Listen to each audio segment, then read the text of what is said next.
Association, personnalité, sportif, entreprise. Le forum, c'est sur Fac ensuite.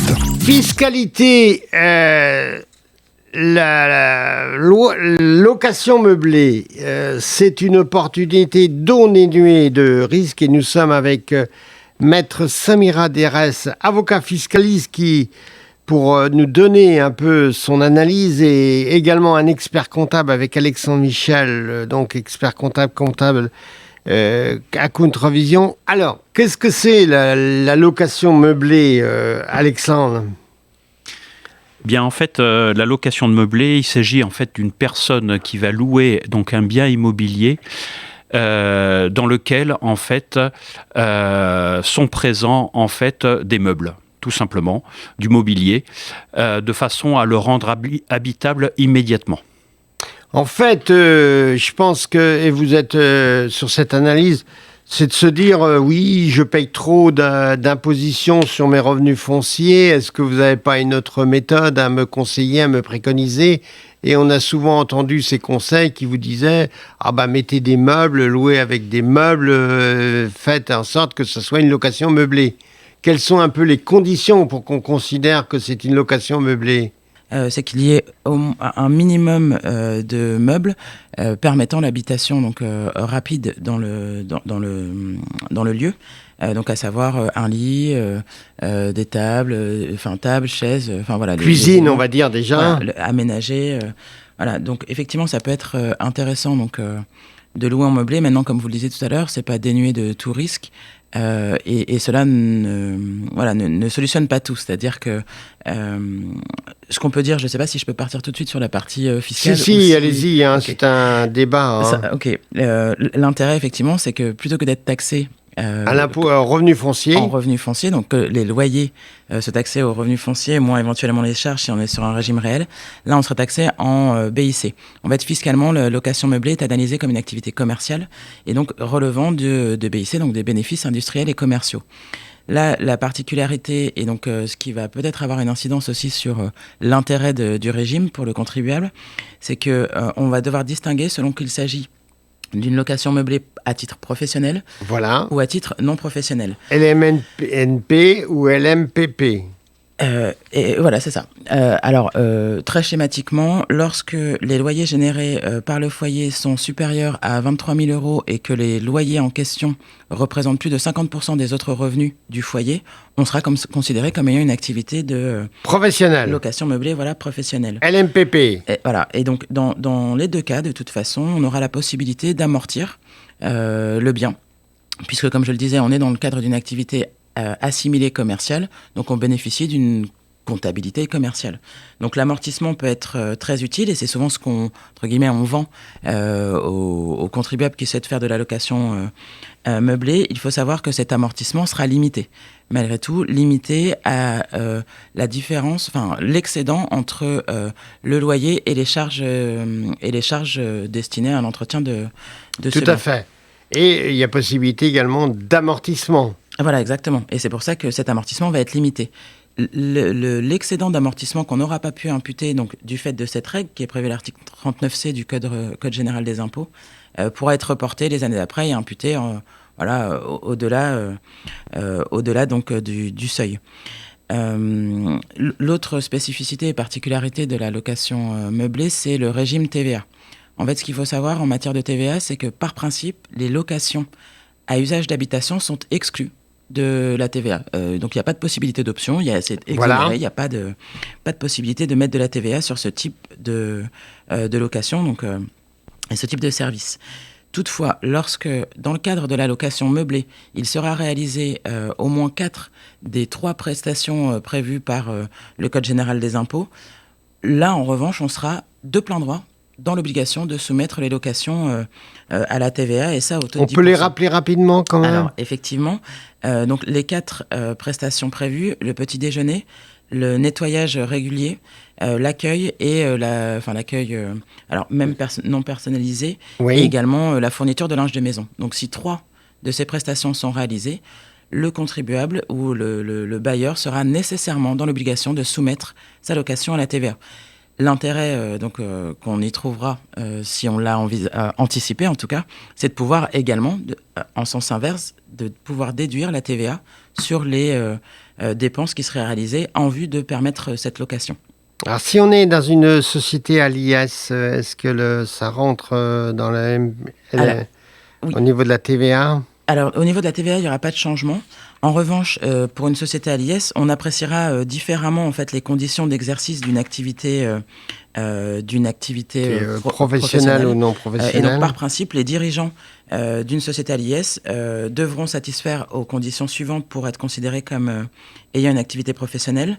L'exercice donc de fonctions de direction, rémunérés normalement, qui représentent plus de la moitié de leurs revenus et pour lesquels ils disposent de plus de 25% du capital social. Alors, ce qu'il faut souligner quand même en préalable, c'est que il y a des formalités à réaliser. Faut pas croire que on fait ça tranquillement chez nous, la décision. Il faut quand même informer certains organismes, en particulier donc le CREF du tribunal de commerce, oui. Et également le centre des impôts pour tout ce qui est des imprimés, je crois. Est-ce que vous avez les éléments pour les imprimer? C'est ce qu'on voit souvent d'ailleurs. L'administration nous dit, vous êtes bien gentil, vous nous dites que votre bien immeuble est en location meublée, mais je n'ai pas reçu le formulaire. Alors effectivement, c'est le formulaire P0 qui est le formulaire habituel donc, de création d'entreprise. Donc on a vraiment une obligation de déclarer le début d'activité, donc ça auprès du greffe et puis également auprès de l'administration fiscale.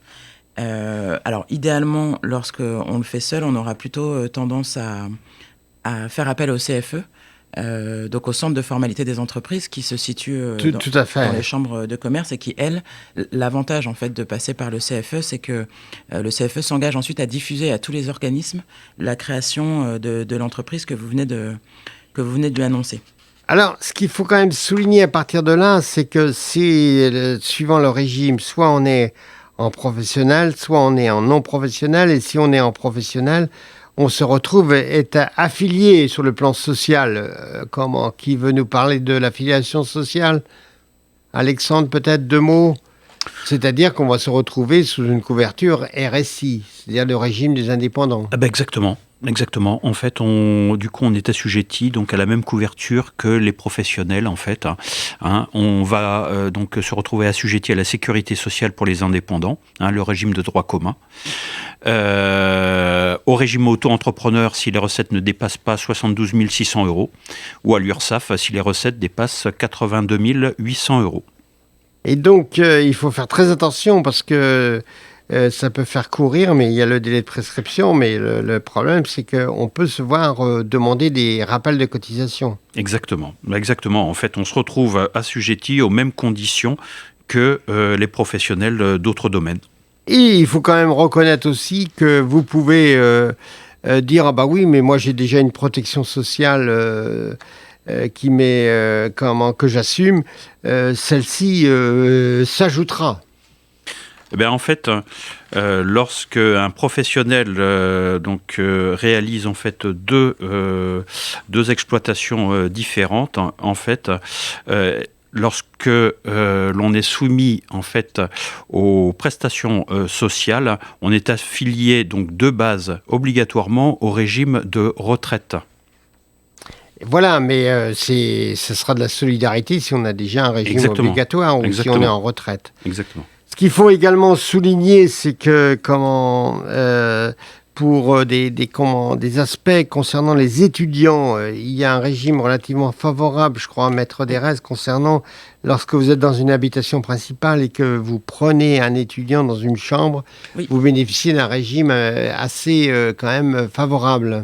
Alors, en effet, dans ce cas-là, on va pouvoir exonérer une partie en fait de la location. Et alors, Oui, je vous avais pas préparé sur la question, non. Non, c'est pas ça, c'est que je réfléchissais au régime Censi-Bouvard, et effectivement, qui est pas tout à fait similaire. Non, c'est, ouais.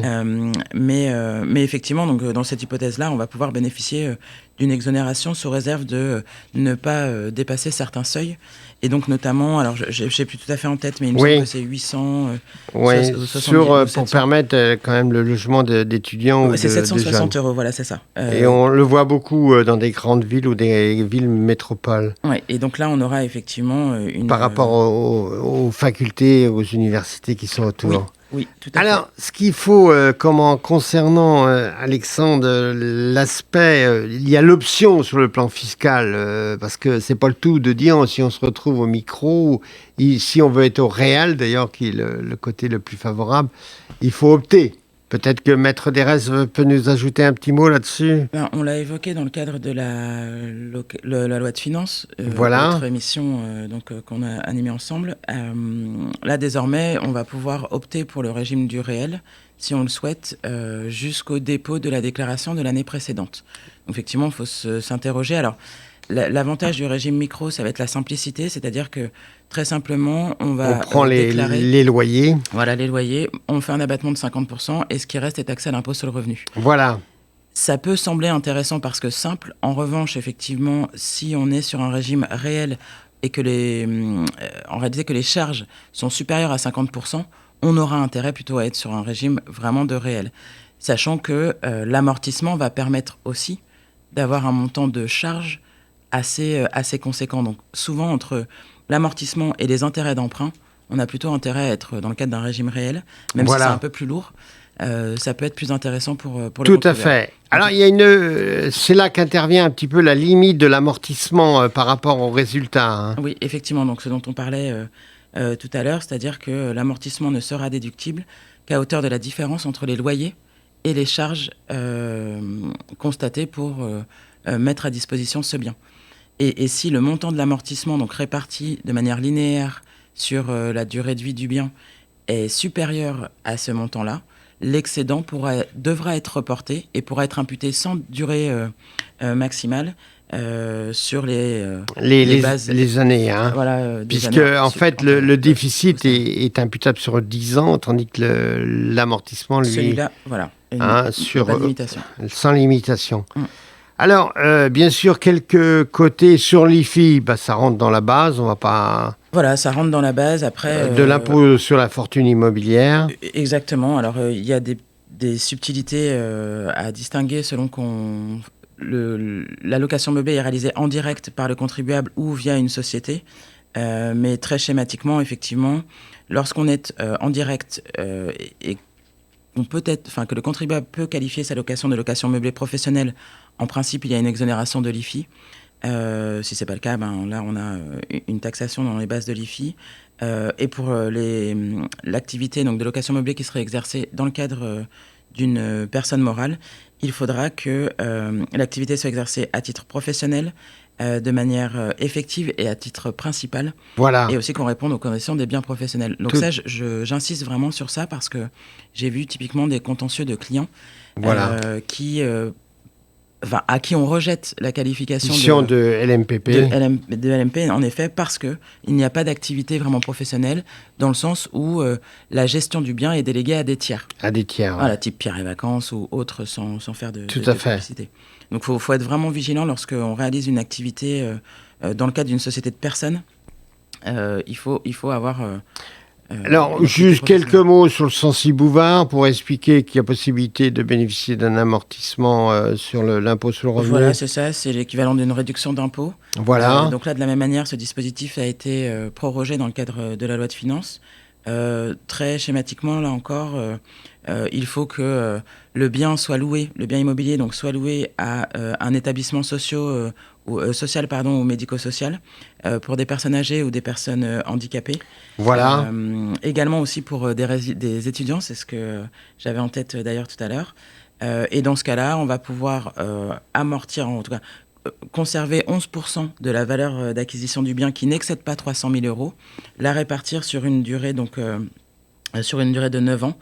Et à ce titre-là, bénéficier d'une réduction d'impôt. Voilà. D'autres conditions, mais tout à ça fait. peut être intéressant. Alors, ce qui est quand même, et on va conclure là-dessus, sur les plus-values de cession, quand on arrive à la vente de l'immeuble, on le voit beaucoup sur des opérations avec des étudiants, ou enfin, peu importe la nature, on vend le bien. Alors, comment se passe la plus-value qu'on peut tirer? Là encore, il faudra distinguer selon qu'on est en LMNP ou en LMP.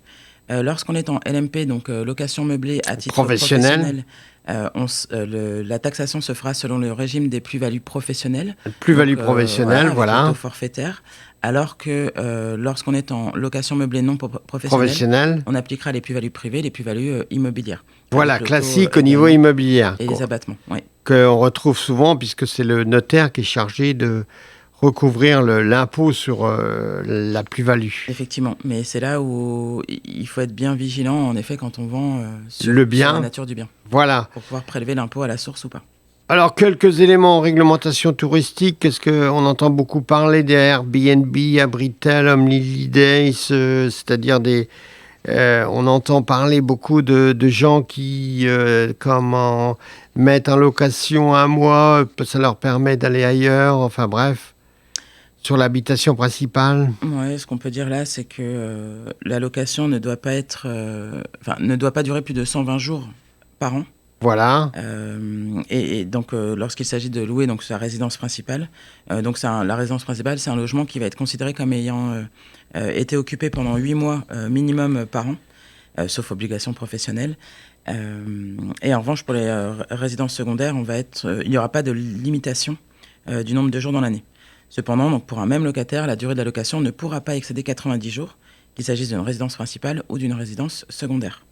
Donc il y a un certain nombre de démarches à effectuer. Et puis on l'a vu également dans le cadre de la loi de finances, un certain nombre d'obligations donc, provenant des plateformes de mise en relation qui devront être respectées.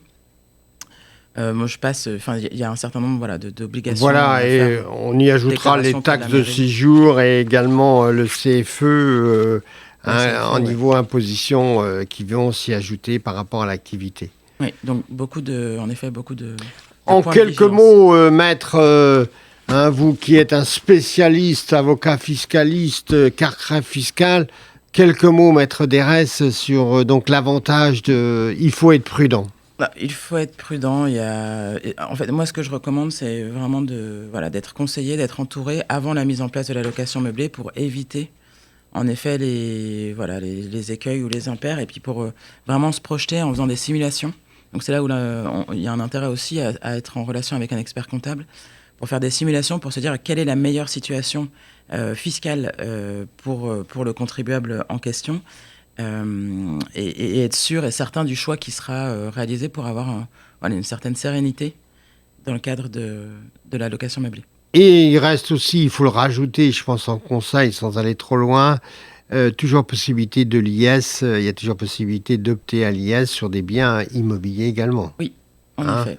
Au niveau d'une société, société civile immobilière, il y a possibilité d'opter à l'IS. C'est ça. Et alors d'ailleurs, on précisera, puisque vous me le permettez, que une location meublée réalisée dans le cadre d'une SCI engendrera nécessairement à l'option IS. Une taxation à l'impôt sur les sociétés. Et ça, beaucoup l'oublient. Et réellement, ça peut avoir des conséquences importantes si on ne l'a pas envisagé. Donc, si le contribuable a un souhait de faire de la location meublée, on ne conseillera pas de création d'une SCI. D'une société. Ouais, alors, une société, oui, mais pas une SCI. Merci, Maître Derès, avocat fiscaliste, cabinet fiscal, carcrève fiscal. À une prochaine émission sur Fréquence 8 en fiscalité ou en social. À bientôt. Association, personnalité, sportif, entreprise. Le forum, c'est sur Fréquence 8.